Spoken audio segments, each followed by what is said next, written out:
Hello gamers! One of the very anticipated Hex and Circle mages is finally releasing next patch in 6.6, which is Nicole, and I originally wasn't going to make a guide for her, but after watching the 6.6 preview, I became a little bit more hyped up for her, even though I'm probably not going to pull her still. I just think she has very nice design. I really like her English VA, and so I really felt like making a video about her.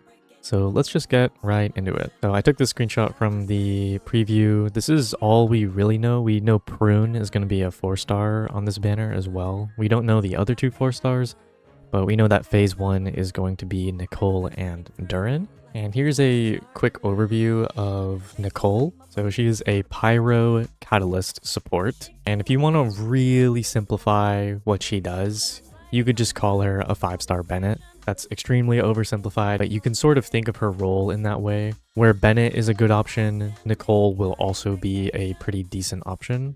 She provides a team-wide attack buff, unlike Bennett, who is just a on-field attack buff. And there's also no circle impact to her buff, so you don't have to deal with like a Bennett circle or anything like that. You don't have to deal with, you know, some Eon-san thing where you have to keep moving. She's also a fantastic shielder. I think if you care about like shield strength and stuff like that, I think she has one of the strongest shields in the game. She has some really cool coordinated attacks that just have some sick animations in my opinion. And of course, being a Hex character, she does have some stuff in her kit that is locked behind the Hexarai secret right mechanic. So that is something to keep in mind. So how does she work? So when you press her skill, you get your shield and attack buff. So this buff is team-wide, and when you swap to your carry or something like that, and you're on them for at least 3 seconds, you get an even bigger attack buff. And so this can be a pretty big downside for characters who like to start their rotations with bursts or have a lot of front-loaded damage. Some examples are characters like Raiden, who want to, right when you swap to them, you use your burst.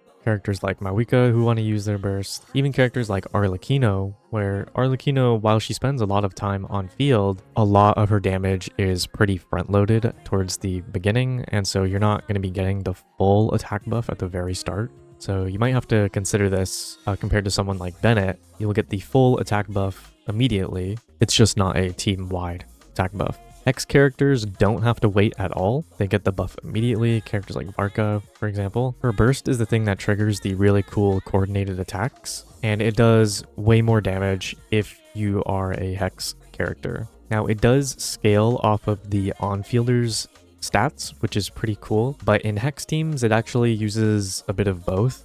If your on-field character is a Hexarai character, it's going to use both the on-fielder stats and Nicole's attack to increase the damage of these coordinated attacks. The damage type matches the same element as the on-fielder, so if you're using her with Kaniche, the coordinated attacks will actually do dendro damage, which is pretty cool. And both the skill and burst have a 20-second duration with a 16 and 15-second cooldown respectively.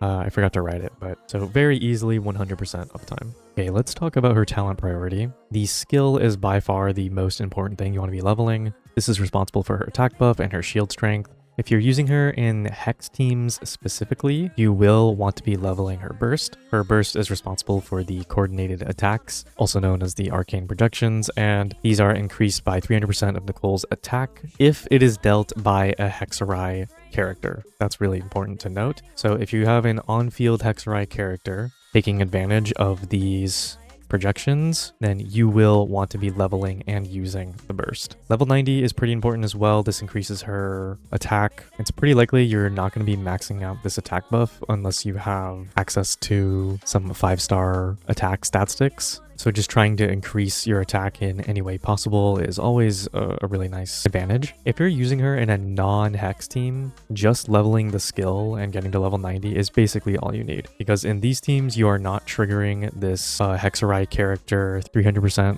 of Nicole's attack buff to her projections. And because you're not getting this makes her burst essentially not worth using, because the amount of time it takes to just sit and look at the animation versus how much damage you gain is not worth it. Again, in a non-Hex team, you can skip her burst and just use her skill. Her normal attacks can be left alone, obviously, and like I said, her burst just probably is not worth it.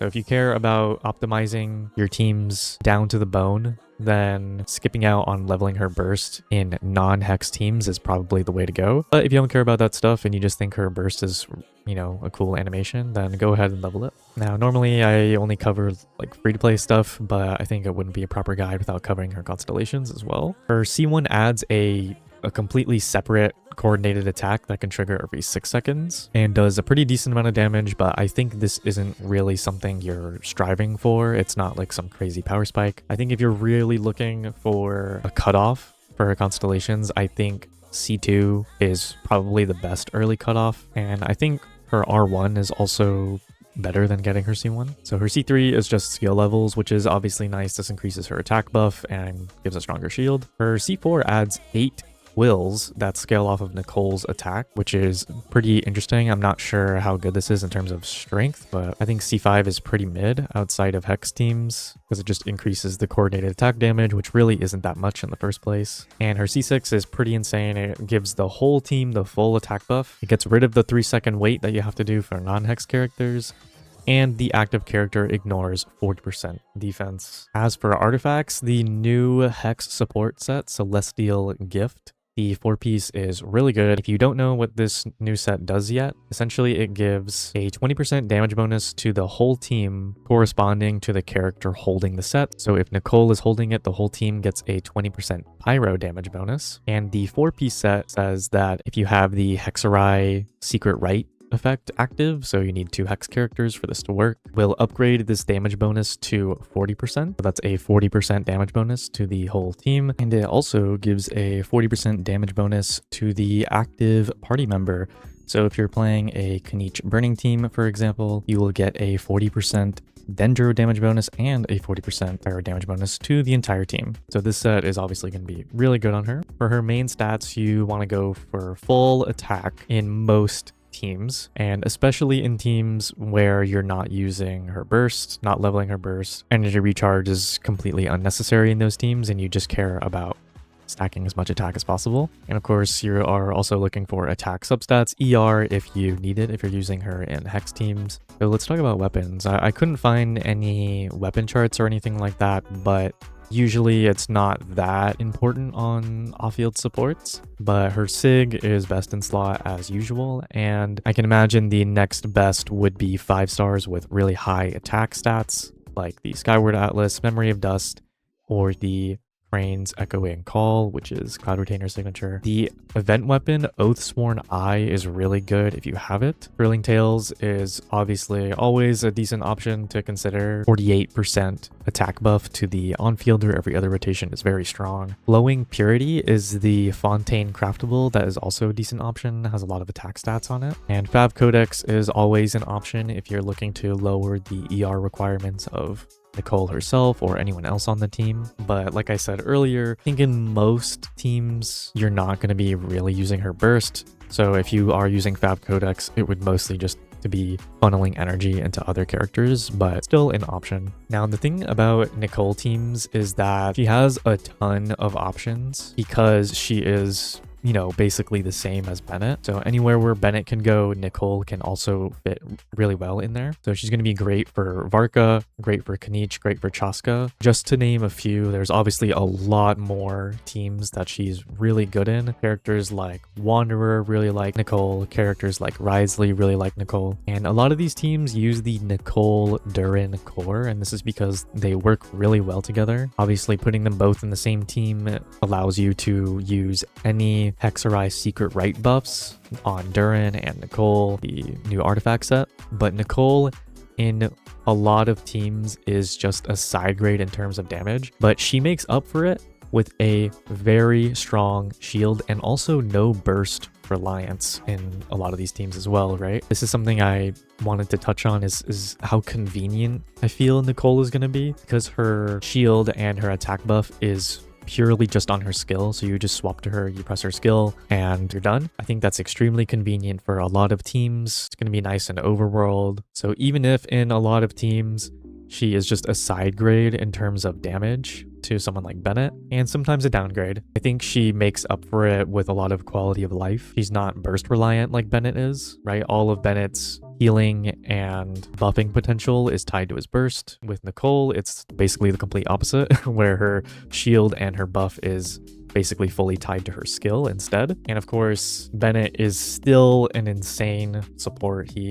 I still think he is not dethroned. Bennett's buff is just absolutely insane. It's really hard to compete with it. And of course, Bennett is easy to obtain. Most people already have Bennett. You can get him in the Star Glitter shop. So this really does make Nicole more of a luxury pick and not necessarily, you know, a must pull or anything like that. And the last point I wrote is calcs can be weird, and this is specifically because a lot of calcs use KQM standards, which in my opinion don't really represent decent level of investment very well. As you invest more into your carries, this is where Bennett actually starts to edge out Nicole in terms of damage strictly, because at the end of the day, Bennett's buff is still just bigger to the on-fielder. And so if your on-fielder is doing a higher percentage of the team's damage and is starting to become a lot more highly invested, you start to want to hone in on buffing your carry as much as possible versus your other teammates.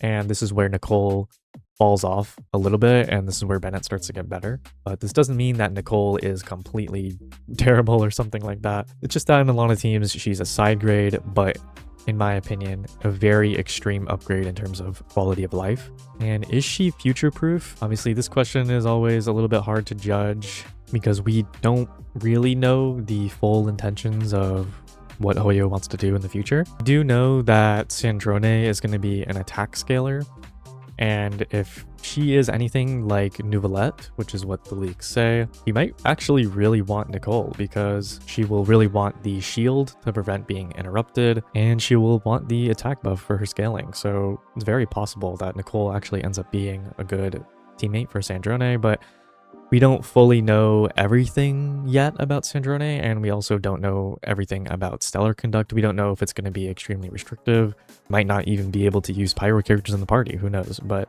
I think Nicole sets up a decent spot for herself in the future for teams that have like a more even damage distribution, teams where there are multiple characters who are like sub DPSs like Duran. Giving an attack buff to the whole team will provide a lot of value in those teams, so that can be something that works really well in her favor in the future if Hoyo ever decides to lean into that. And of course, there's always the possibility of her working with Alice, and unfortunately I don't think we're going to be seeing Alice for a long time, but if we do, you know, it would make sense if they worked really well together. And that's about all I have to say about Nicole for now. So, I mean, Nicole is not out yet. There are some things that can change. We really need to see how the community reacts to her after getting our hands on her and like playing her. But I think for the most part, this is pretty set in stone.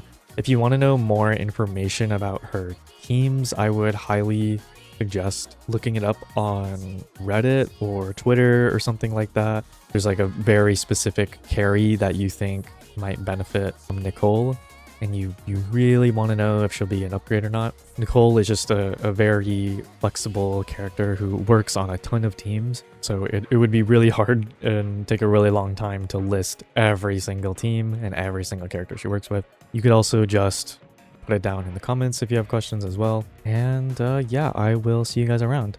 Bye bye.